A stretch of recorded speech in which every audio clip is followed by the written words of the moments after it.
Welcome back to Collected Works. I'm your host, Emma Sedam. With me, my special guest today. Nate Puderbaugh. Hey, I'm AJ Ward. Well, we are talking about the music of Oasis today, hence the two special guests, because that's not a band I'm particularly knowledgeable about, although I've got nothing against them.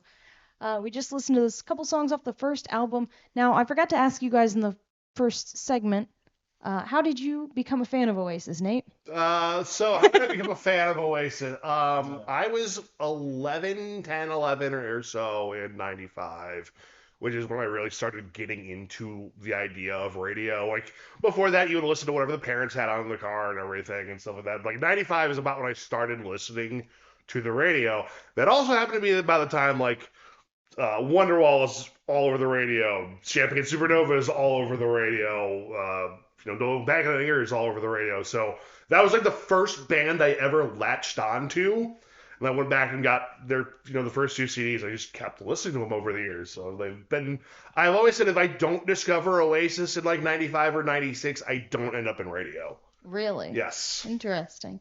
And you, Mr. Ward? Oh man, deep as a puddle with this one. I dated a girl for a while that was like her favorite thing was Britpop. There you go. So like I listened to a lot of Blur. I listened to Oasis. I listened to the Stone Roses. The Verve. I got into it was very influential. And finally, how I ended up listening to the Beatles again. But that's another story. She just was like, "Hey, British stuff is really cool." Like Arctic Monkeys, I think. Right. We saw them live, like at Big Snow Show 8 in Milwaukee, back when it was just it was a very small, intimate show. But dude, they used too much fog machines on Alex Turner. He does love his fog machines. So only Alex Turner was visible. The rest of the band was fully immersed. Like you couldn't see their faces at all. But he's just like, "I'm out here dancing with my haircut."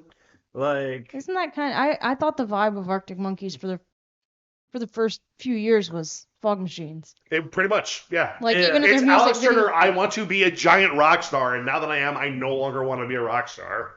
yeah, it's just like, no, I'm a regular guy. I'm a regular guy in the smog. That's the nice thing about Oasis, going back to that, is like, they never were shy about the fact that they wanted to be rock stars. Oh yeah, they love that stuff. They want to be rock stars.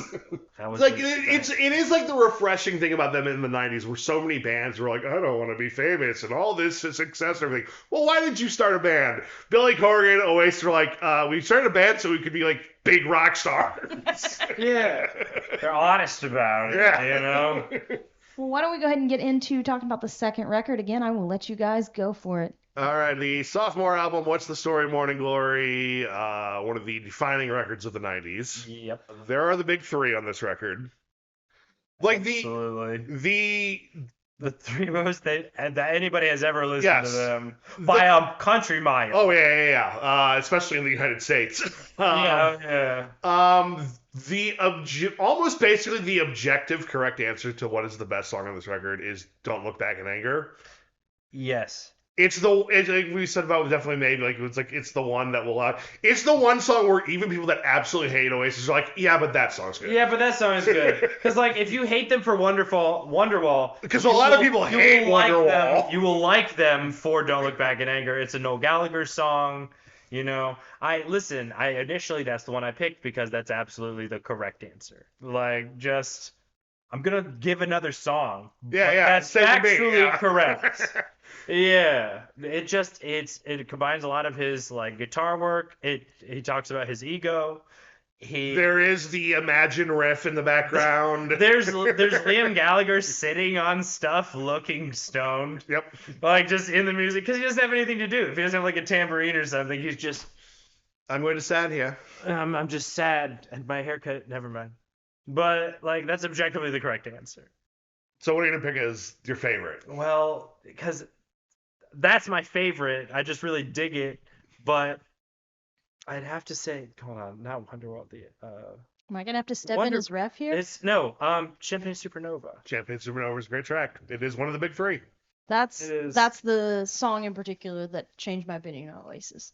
It is an epic. It's along with Sideway, it's their best attempt at an epic. If I'm gonna pick up my favorite song on that record, it's probably Some Might Say, which is just super catchy and like with some pretty good lyrics on it, which is not something you can always say about Noel Gallagher, but like there's some pretty good lyrics on that one. But like objectively, the best song on the record is "Don't Look Back in Anger." Yeah, you can't beat that one. So, but somebody say it's a lot of fun. It's a bop. Yeah, it's like, bop. It moves. It's like they have that song on every album, but this was the best one to do it. Mm-hmm. You know what I mean? Like their anthemic sort of, it follows in the tracks of other big hits like that. So which two we hearing then? Champagne Supernova and Don't Look Back, or? Yeah, those are the two you gotta Yeah. All right, let's hear 'em. Don't Look Back. Yeah, sorry. Let's hear them then.